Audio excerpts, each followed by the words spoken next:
गोंदिया जिल्ह्यामध्ये एक जी केस झाली तिथून हा घोटाळा उघडकीस आला. बोगस शिक्षक भरती प्रकार या नागपूर जिल्ह्यामध्ये झाले आहेत. याची व्याप्ती फक्त नागपूर जिल्ह्यातच नाही पण संपूर्ण महाराष्ट्रात आहे. जुन्या तारखेमध्ये नियुक्त्या करण्यात आल्यात. एका शिक्षकाकडनं असं कळतं की 30-40 लाख रुपये या बोगस भरतीचे घेतलेत. पूर्वीच्या तारखेमध्ये नियुक्त्या केल्या होत्या त्याचे अरियर सुद्धा 20-25 लाख रुपये या सर्वांनी वाटून घेतलेत. नागपूर जिल्ह्यामध्ये आली आहे 1058 शिक्षकांची ही बोगस भरती झाली अशा पद्धतीची माहिती पुढे आलेली आहे. याच्यामध्ये मोठ्या प्रमाणात बोगस प्रमाणपत्र, अनेक शिक्षकांना माहित नाही की मी कोणत्या शाळेमध्ये माझी नियुक्ती आहे, त्या शाळेमध्ये त्याचा पगार निघतोय. ती शाळा कोणती आहे? सूचना के अधिकार में मैंने सूचना बहुत लिया था इसमें, और इसमें वो नरेंद्र जो था ये उसमें मास्टरमाइंड था. क्या हुआ जब मुझे मालूम था कि इसमें ऐसा ऐसा है कि जो नियुक्ति नहीं हुआ ऐसे लोगों को इनने लिया है, और यहाँ पे जो शिक्षण विभाग से सब अनुभव लोग थे, ये इनके पास जीआर थे, सब कुछ थे, और उनको इन लोगों अपॉइंटमेंट करने के पैसे लेते थे 8-8 लाख 10-10 लाख. ते शिक्षकाला माहित नाही. अनेक मय्यत मुख्याध्यापकाच्या माध्यमातून त्याच्या खोट्या सह्या करून बोगस नियुक्त्या करण्यात आल्या. आणि यामध्ये मोठ्या प्रमाणात अनेक शाळेचे संस्थापक आणि मोठ्या प्रमाणात शिक्षण खात्यातील अधिकारी याचा याच्यामध्ये हात दिसतोय. हजारो कोटीचा या बोगस शिक्षक भरतीमध्ये घोटाळा झालेला आहे. आणि ज्यांनी हा घोटाळा केलाय त्यांच्यावर कडक कारवाई झाली पाहिजे. जरी नागपूर जिल्ह्यात दिसली असली तरी महाराष्ट्राच्या अनेक जिल्ह्यामध्ये अशाच प्रकारचे प्रकार झाल्याचे आढळून आलेले आहेत. आणि असं कळतं की जवळजवळ 1058 जे शिक्षक भरती झाले, बोगस शिक्षक भरती झाले, त्याच्यापैकी 5 सचिव माने इनका एक बोकस लेटर तैयार किए और मंत्रालय से लेने के लिए दिए थे इनको. तो ये लेटर ही माने ने एक्सेप्ट किया था कि ये मेरा नहीं है और मेरी साइन नहीं है. तो उस वक्त 2021 में गंगाझरी पुलिस स्टेशन में एक गुना दाखिल हुआ था. क्या समर्थ एजुकेशन सोसाइटी दांडेगांव, इन लोगों के इस अमूल्य कोई है, उसने ये लगाया था ये, और उसकी भी कार्रवाई प्रलंबित है. उसके आधार पर मैंने इनको सूचना के अधिकार में अर्ज मंगाया, मान्यता, वैयक्तिक मान्यता. तो वैयक्तिक मान्यता बोकस जिसमें संचालक, शिक्षण विभाग के बाबू, वेतन पड़तालने के बाबू, उप संचालक के बाबू, जे भी टेबल से फाइल जाती थी, तो वो सब इनसे में घोटाले में मिले हुए हैं. 540 शिक्षक अस्तित्वातच नाही. जो कोणी शिक्षणाधिकारी असेल ज्यांनी अशा पद्धतीनं बोगस कागदपत्र जमा करून अशा बोगस शिक्षकांची भरती केली, अशा सर्व जे आहेत संस्था चालक मधले सुद्धा अनेक त्याच्यामध्ये दलाल आहेत. ज्यांची बोगस भरती झाली ते सुद्धा नाव सांगतील की कोणाच्या माध्यमातून पैसे दिले. अनेक संस्था चालक, अनेक अधिकारी आणि अनेक दलाल ज्यांनी अशा पद्धतीच्या शिक्षकांची भरती करण्यासाठी पैसे घेतले, अशा सर्वांचे नाव त्या निमित्तानं पुढे येतील. त्याच्यामुळे याची चौकशी राज्य शासनाने निवृत्त न्यायाधीशाच्या अध्यक्षतेखाली लावावी अशी सुद्धा मागणी त्या निमित्तानं मी करतो.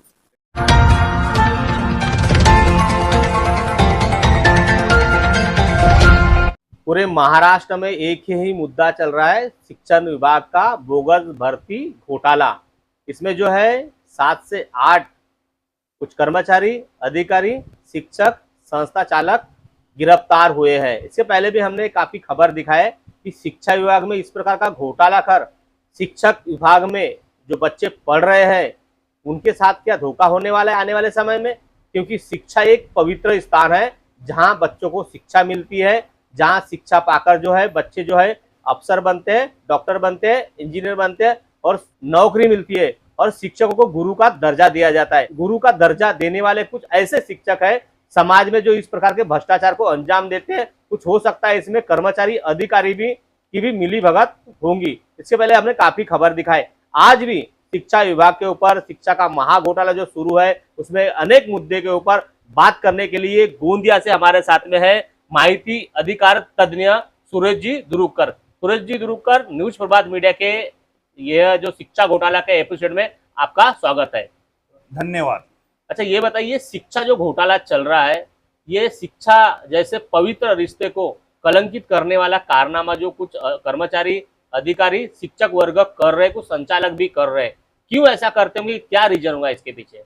18-19 मध्ये शिक्षण उपसंचालक नागपूर विभाग नागपूर यांच्या माध्यमातून एक उघडकेस आली होती। सूचना के अधिकार में मैंने सूचना बहुत लिया था इसमें, और इसमें वो नरेंद्र जो था ये उसमें मास्टरमाइंड था। क्या हुआ, जब मुझे मालूम था कि इसमें ऐसा ऐसा है कि जो नियुक्ति नहीं हुआ ऐसे लोगों को इनने लिया है, और यहाँ पे जो शिक्षण विभाग से सब अनुभव लोग थे, ये इनके पास जीआर थे, सब कुछ थे, और उनको इन लोगों अपॉइंटमेंट करने के पैसे लेते थे 8-8 लाख 10-10 लाख। इनको जब मैंने सूचना के अधिकार के अंदर में सूचना के इसमें अर्जी लगा रहा था तो अर्जी लेने से मनाही करते थे, और इन अर्जी के आधार में जो इनका उप संचालक नागपुर एक अपर सचिव माने इनका एक बोकस लेटर तैयार किए और मंत्रालय से लेने के लिए दिए थे इनको। तो ये लेटर ही माने ने एक्सेप्ट किया था कि ये मेरा नहीं है और मेरी साइन नहीं है। तो उस वक्त 2021 में अंबुल गंगाझरी पुलिस स्टेशन में एक गुना दाखिल हुआ था। क्या समर्थ एजुकेशन सोसाइटी डांडेगांव, इन लोगों के इस अंबुले कोई है उसने ये लगाया था ये, और उसकी भी कार्रवाई प्रलंबित है। उसके आधार पर मैंने इनको सूचना के अधिकार में अर्ज मंगाया, मान्यता, वैयक्तिक मान्यता। तो वैयक्तिक मान्यता बोकस, जिसमें संचालक, शिक्षण विभाग के बाबू, वेतन पड़तालने के बाबू, उप संचालक के बाबू, जे भी टेबल से फाइल जाती थी, तो वो सब इनसे में घोटाले में मिले हुए हैं। कुछ लोग मंत्रालय के भी घोटाले हैं, पर इसमें कैसा है, जो राजनीति का दबाव आ जाता है तो इनको चुपचाप से उनको नियुक्ति ऑर्डर दे देता है। जो कोई चिल्लाता है तो उनको दे देता है। जो अनुकंपा में जो बचे उनको इन लोग नियुक्ति ऑर्डर नहीं देते, क्योंकि वो 18-18 लाख दे नहीं सकते। हाँ, जैसे उदाहरण हो गया है कि फाइल इन लोग छुपा के रखते हैं अपने पास और फाइल सरकाते हैं। जब तक राजनीति का दबाव या पैसा भ्रष्टाचार होता नहीं तब तक इन लोग आगे बढ़ते नहीं। अच्छा, तो देखिए किस प्रकार का शिक्षा विभाग में इस प्रकार का घोटाला हो रहा है। गोंदिया भंडारा जिले की अगर बात करें तो यह गरीब मध्यम वर्ग का क्षेत्र है। इसमें सबसे ज्यादा गोंदिया भंडारा में किसान वर्ग है। किसान वर्ग के बेटे जो है, किसान वर्ग के जो बेटे हैं वो कहीं है पढ़ाई करना चाहते हैं। किसान वर्ग के बेटे पढ़ाई करना तो चाहते हैं, पर उनको क्या नौकरी मिल रही है? अगर नौकरी मिलती तो इतनी बेरोजगारी रहती क्या? इतनी जगह निकलने के बाद भी उनको नौकरी नहीं मिलती। तो किसान वर्ग ने क्या अपने बच्चों को पढ़ाना नहीं चाहिए? किसान वर्ग कहीं अपनी मोल मजूरी करता है और अपने बच्चों को पढ़ाने का काम करते हैं। किसान वर्ग नौकरी लगेंगी कह के अपनी जमीन तक बेच देते हैं, पढ़ाने का काम करते हैं। पर ऐसे भ्रष्टाचारी कुछ कर्मचारी, अधिकारी, संस्थापकों की वजह से जो है पढ़े लिखे जो किसान के बेटे वो बेरोजगार अभी भी नजर आते दिख रहे हैं। अच्छा ये बताओ, इस प्रकार का भ्रष्टाचार कर रहे ये तो किसान का जो बेटा है क्या किसान ही बना रहेगा? उनको नौकरी लगेगी भविष्य में? नहीं, किसान का जो गरीब है गरीब ही रहेगा इस हमारे इसमें, क्योंकि हमारे इसमें सब भ्रष्टाचार हो गया और सरकार इसमें भ्रष्टाचार में कोई हस्तक्षेप कर रही है। सरकार को भी उसमें कमीशन चल रहा है, उन्हीं के लोग पैसा लेने बताते इनको अधिकारी को, और अधिकारी ऐसे दोंडा नाही म्हणतात की तू आमची कंप्लेंट आमच्या मंत्रालय कराल। जैसा शीला चारूसी था, इनको भी मंत्रालय से माहिती के अधिकार में मंगा, इनने भी जवाब दिया, कोई एक्शन नहीं। मैंने कंप्लेंट किया, पाठक पुरावा किया, किताबें भेजा इनको, जो कंप्लेंट थी वो भेजा है मैंने पूरा मंत्रालय भी एक्शन नहीं करता। तो इनका जो शिक्षण विभाग है ये भी मुजर हो गए और ये खुद पैसा खाते हैं और कुछ 25% उनको देते हैं। ये तो बिलकुल संशय झालेला आहे, कारण की अर्जाला तक्रारीला भेटच नाही आता, माहितीच्या अधिकारमध्ये भी भेट नहीं आता लोगों। तो देखिए इस प्रकार की जो भर्ती होने से जो किसान के बेटे हैं पढ़ाई तो करेंगे पर वो बेरोजगारी नजर आएंगे। अच्छा ये बताइए, गोंदिया जिले में एक चर्चा शुरू है कि 2005 के बाद जो नियुक्ति होती थी उनको पेंशन लागू नहीं थी, क्योंकि सरकार ने उनको बंद कर दी गई थी। पर अभी ये चर्चा शुरू है गोंदिया जिले में कि 2005 के बाद जिनकी नियुक्ति हुई है उनको भी पेंशन लागू होने वाली है, उनको भी पेंशन मिलने वाली है। ये पेंशन कैसे मिल सकती है उनको? 2005 के बाद में सरकार ने पेंशन योजना बंद कर दिया था। इन लोगों ने, बाबू लोगों ने, साहब लोगों ने और शिक्षण अधिकारियों ने इनने मिली बात करके उनको बोले कि तुम 8 लाख रुपए दे दो, सब एरिया हमको मिलेगा और आपको पेंशन भी लागू कर देंगे। पर इन लोगों ने क्या किया, उसका 2005 का अपॉइंटमेंट था, तो इनने उसको बैक डेट के अंदर में, जैसे आवक जावक में इन लोग जगह छोड़ते हैं और बैक डेट में इनको 2003 की अपॉइंटमेंट बताया, उतना एरियस निकाला।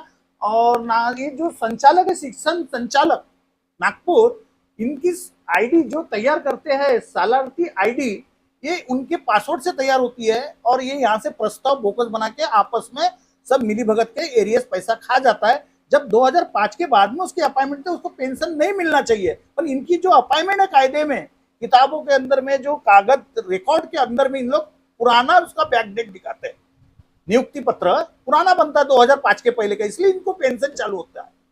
और ये सब वेतन पड़तालनी है, जो अधीक्षक होता है वेतन वो भविष्य निराधार, ये भी उसमें मिला हुआ रहता है। और ये दोनों सब जन के मिल के इन लोग शाम को बैठ के अपना हिसाब किताब करके काम करते हैं और सब खाते हैं पैसे। ये सरकार इसमें ध्यान नहीं दे रही है अभी। गोंदिया जिले में एक और ऐसी चर्चा शुरू है, जो नौकरी पर रहता है, अपना कार्यकाल संभालते रहता है, उस वजह से कभी कभी कुछ उनकी जो है मृत्यु हो जाती है, जान चले जाती है, पर उनका भी पगार उनके खाते में जा रही है, ऐसी भी चर्चा शुरू है। कैसे संभव है ये?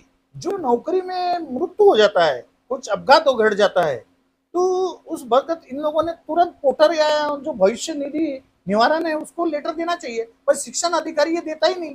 6-6, 7-7 महीने, 8-8 महीने, 1 साल तक वो ऐसा रहते रहता है, उनको पेमेंट चलते रहता है, उनको जाते रहता है, उनके खाते में जाते हैं, उनके घर परिवार निकालते रहते हैं।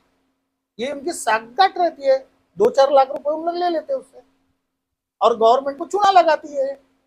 तब जिनकी मृत्यु हो गई है, शासन का जो जीआर है कि उनको अनुकंपा में उनके बच्चों को, उनकी पत्नी को, किसी को भी परिवार में एक नौकरी देंगे, पर कुछ संचालक वगैरह उनको नौकरी न देते हुए कई दूसरे ही लोगों की भर्ती दिखा देते हैं। मतलब उनके साथ क्या गलत हो रहा है?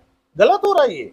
जो नियम में उनके परिवार को अनुकंपा में उनको लेना जरूरी था, पर संचालक को पैसा मिलेगा नहीं, अप्रूवल लाने के लिए पैसा लेता है।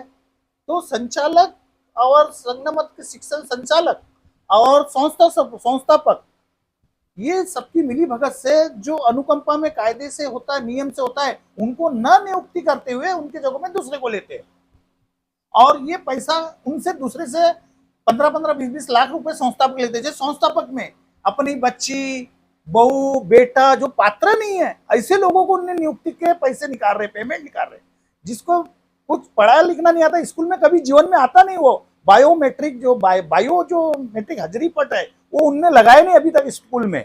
और उनके जो कुटुंब है, एक ही घर के संस्थापक के 10-10, 5-5 लोग, रिश्तेदारी, साला, साली, मौसी, यही ड्यूटी कर रहे। तो किसान, हमारे गोंदिया जिले के गरीब किसानों के बच्चे कहाँ से टीचर बनेंगे?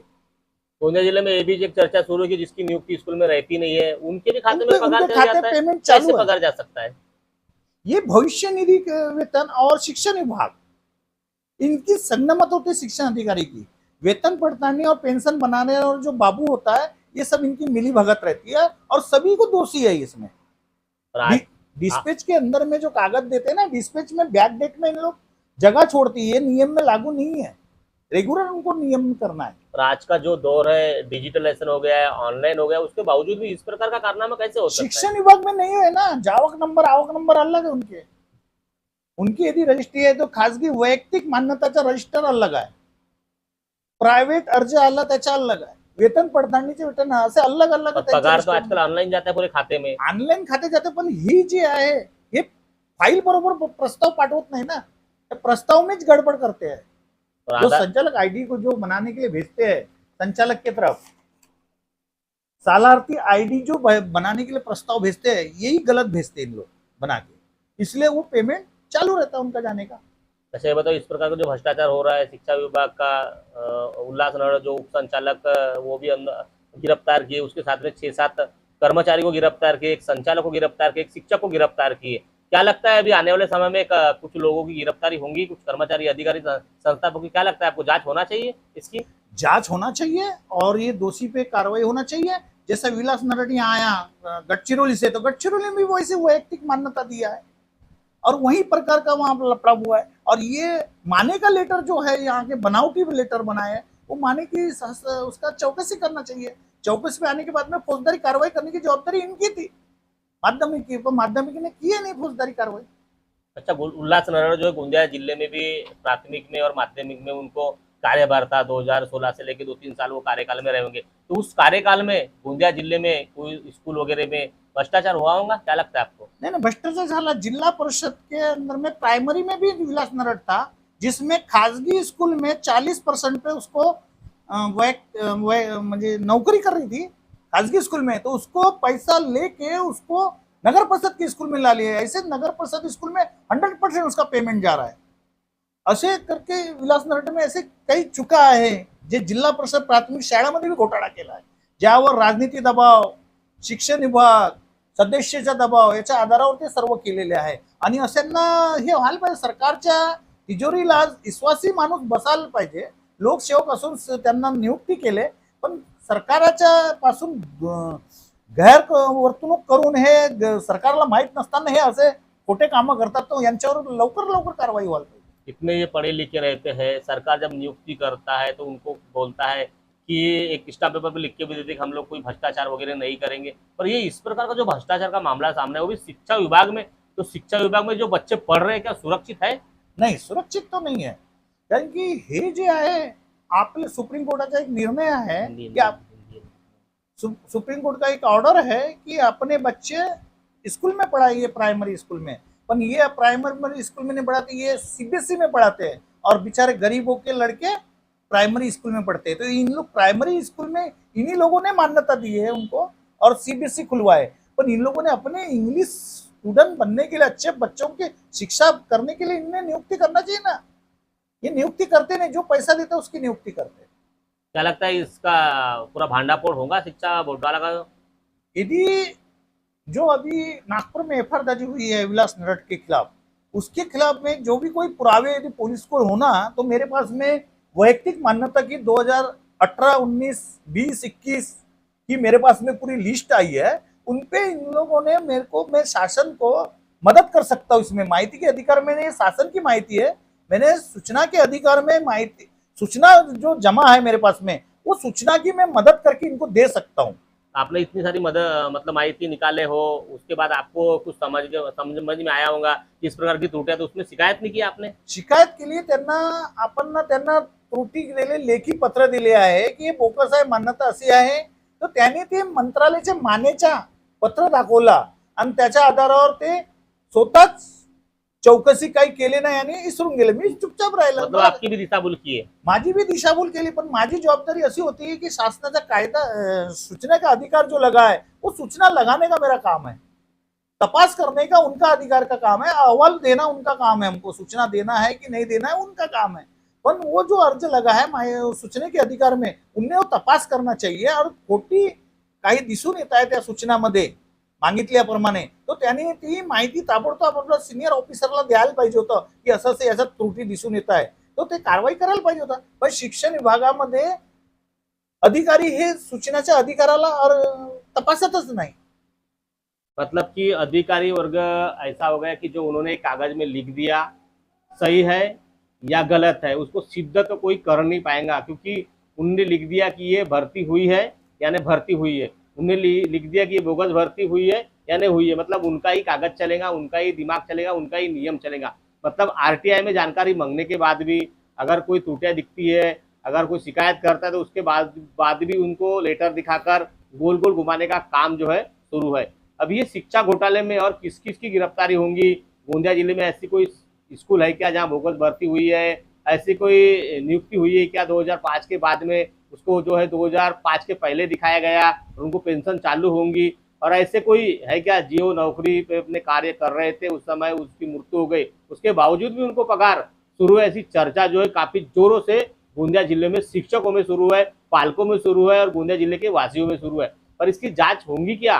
और इसकी जांच होंगी तो दोषी कर्मचारी, अधिकारी या संस्था चालक जो भी होंगे उनके ऊपर कार्रवाई होंगी क्या? और जो पैसा इन्होंने सरकार का जो खजाना है वो इन्होंने अपने खाते में डालकर अपना खुद के फायदे के लिए यूज किया है, तो क्या सरकार वापस लेंगी क्या? ये भी आने वाले समय में अगर कोई कार्रवाई हुई, कोई अपडेट आई तो दिखाने का प्रयास जरूर करेंगे। बने रहे इस तरह खबर देखने के लिए। महेंद्र लिल्लारे, न्यूज़ प्रभात मीडिया, गोंदिया। अब आपकी समस्या तूफान की तरह सरकार तक न्यूज प्रभात मीडिया।